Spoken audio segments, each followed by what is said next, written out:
A wonderful evening with the extraordinary guitar player Pat Metheny on this Sonic Obsession.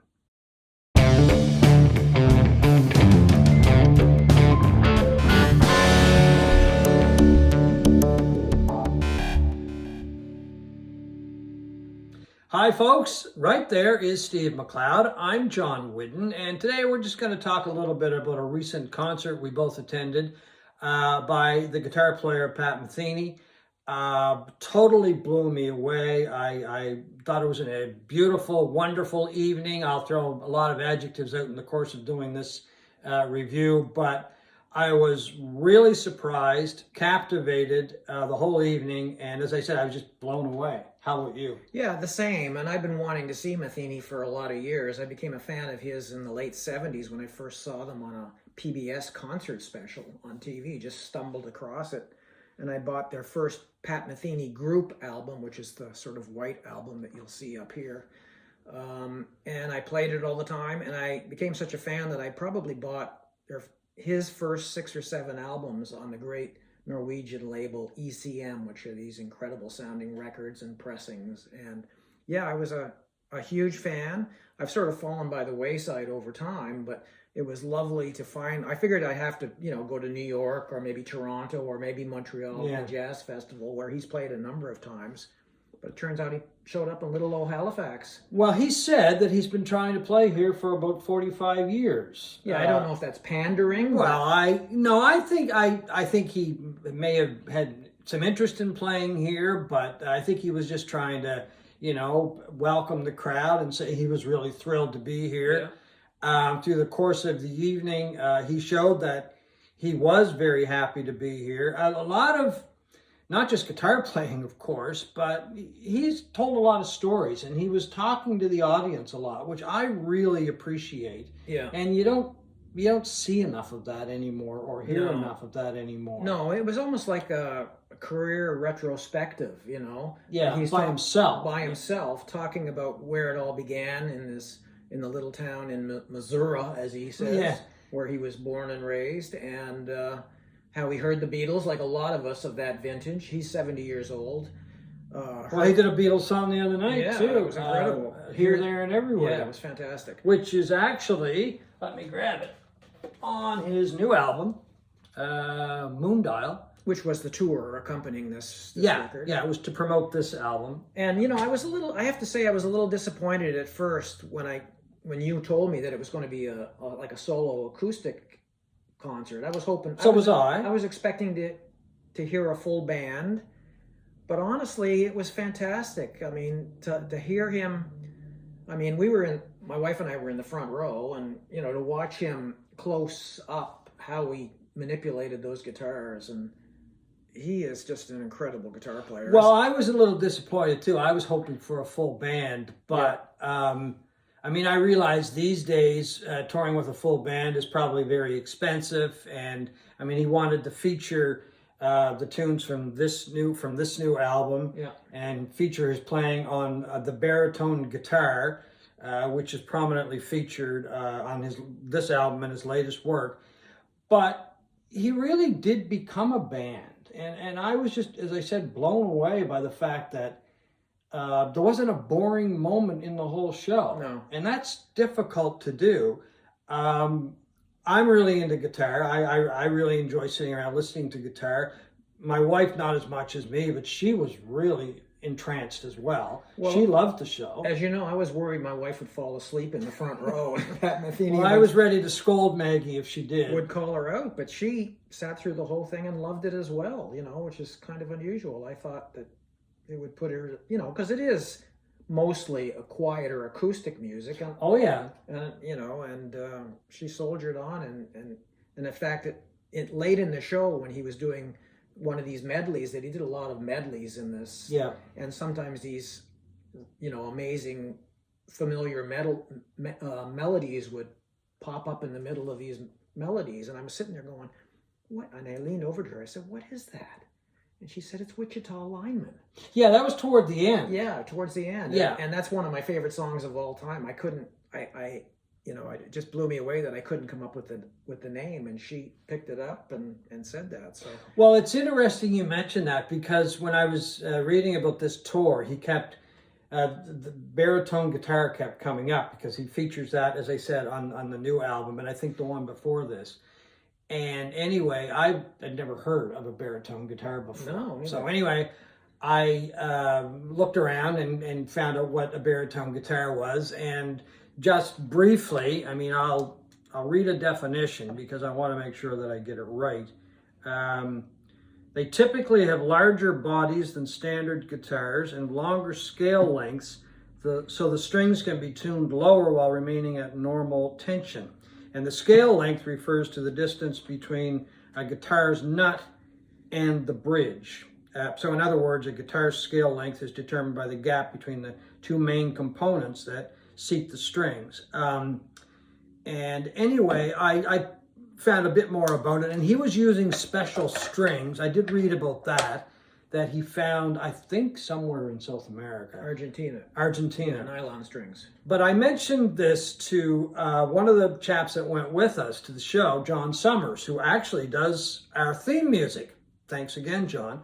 I mentioned baritone guitar to John because I had never heard the term before, or trying to get more information from him. And he said, I think Glenn Campbell used a baritone guitar for Wichita linemen years ago. And what showed up in the concert, but Wichita linemen. So I'm assuming that's a bit of a nod to Glenn Campbell, because Glenn Campbell was an extraordinary guitar player as well. Yeah. So I think that's what that was. But he did, it kind of crept in there toward the end of the show, and I'm humming along. And John was sitting beside me, and he mentioned it. And then there was another friend of ours was sitting beside John, and he mentioned it as well. So all the lights went on at the same time, kind of thing, right? We all recognized it and we're kind of blown away. Yeah. It was very subtle, but that's really, I guess, what the show was for the most part. He did get a little loud at one point, which really surprised me. Metheny. No kidding. Yeah. I thought, what is this, a punk band or something? He was doing this raucous guitar, and he was, rubbing the side of his pick along the thicker strings and stuff like that. It sounded very punk.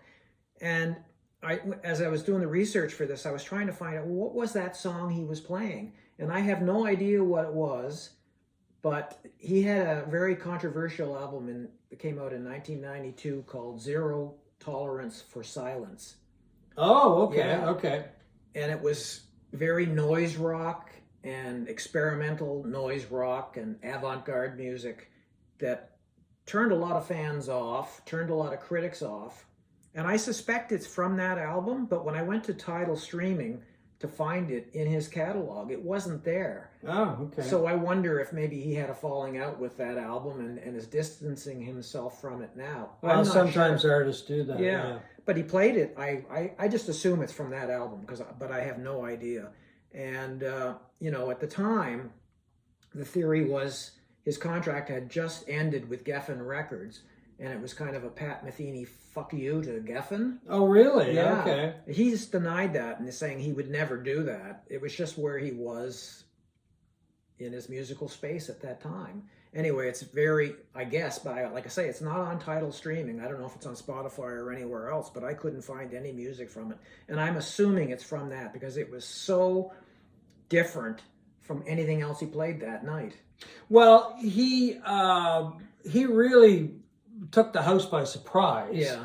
I thought it was kind of an interesting way to spice up, I think, the sound of the show, because it really kind of lifted the noise level, that's for sure. It might have been a bit too long. I enjoyed it. It just goes to show how talented he is and how he can move from playing one type of guitar to another type of guitar. But that leads me to the stage. And at the beginning of the show, there were they were drapes or something over... Almost tarps. Tarps, I guess, yeah. Over certain things. And you wondered the whole show, what is this? Exactly. I'm like, what is going on? But as it turns out, we'll call them tarps for lack of a better word. They were covering guitars. Yeah, guitars in stationary stands that he could get up and move from guitar to guitar and play without having to change guitars. Yeah. Just stand behind and play. Yeah. And it was fascinating. It really was. So in a sense, even though he was by himself, he had a band. Yeah. And that brings us to this other, I don't want to call it a contraption, but it was, I guess, an invention. Yeah. Or a musical accompaniment.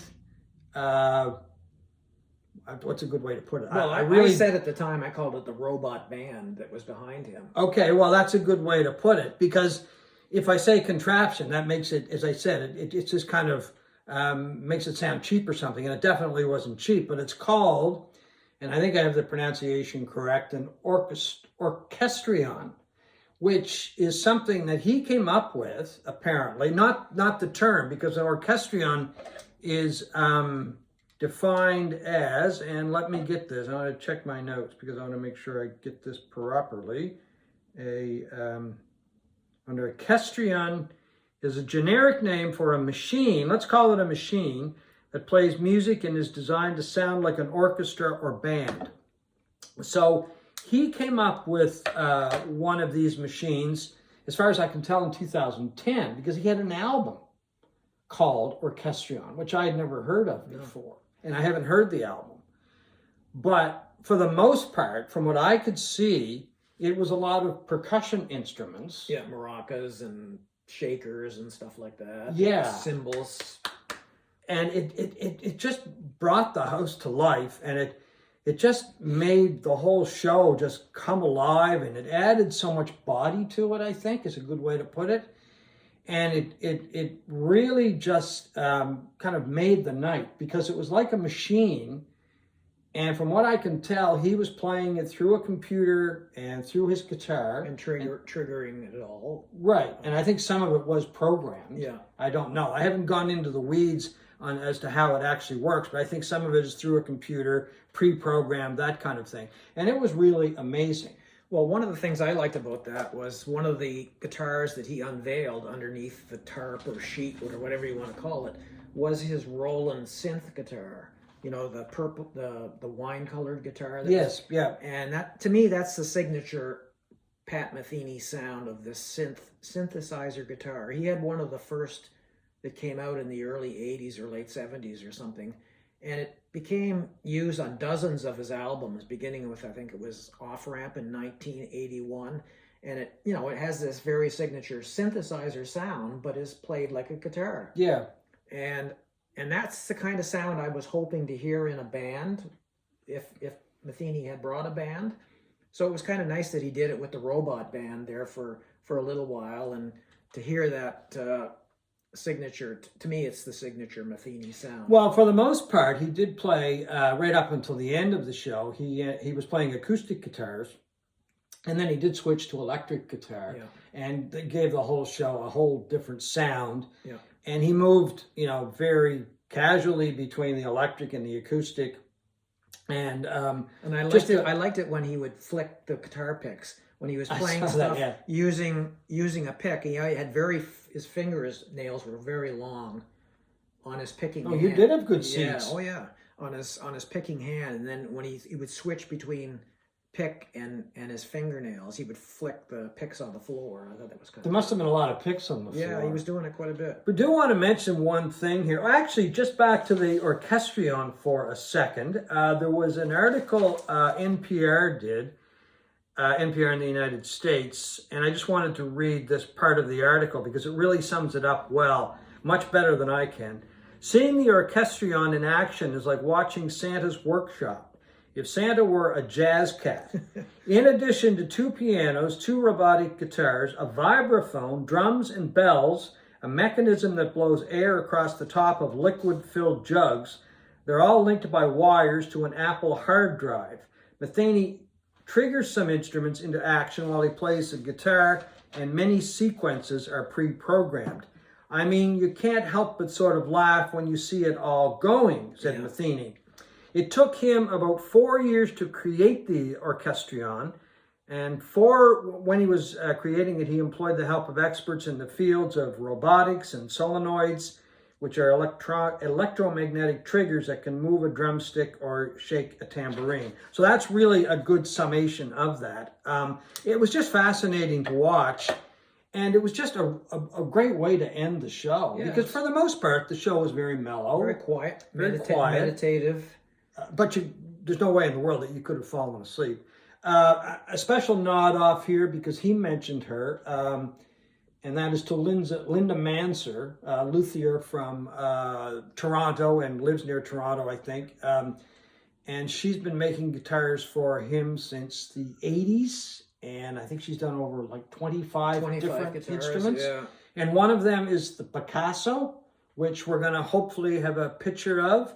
But it is just a fascinating machine to watch him play. I'm assuming it's called a Picasso because it looks like a rendering that Picasso would have made in one of his abstract renderings of what a guitar should look like. It had multiple necks, 42 strings.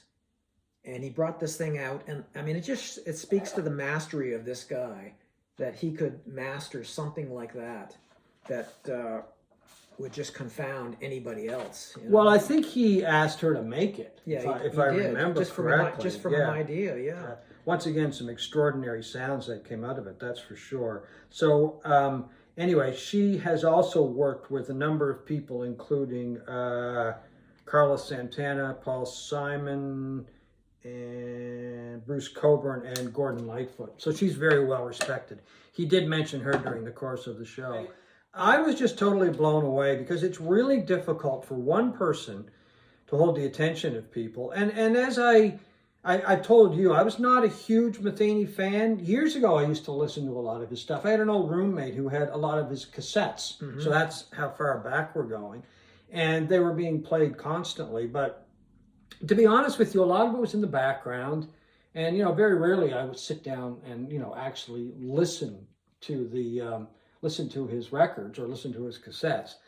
But I really, changed my outlook on him, that's for sure, because it was a captivating, spellbinding night, as a friend of mine said. It was really good. Well, I don't have many Metheny albums anymore, but I do have this one, and I think you have this one too, don't you? I have that one, yeah.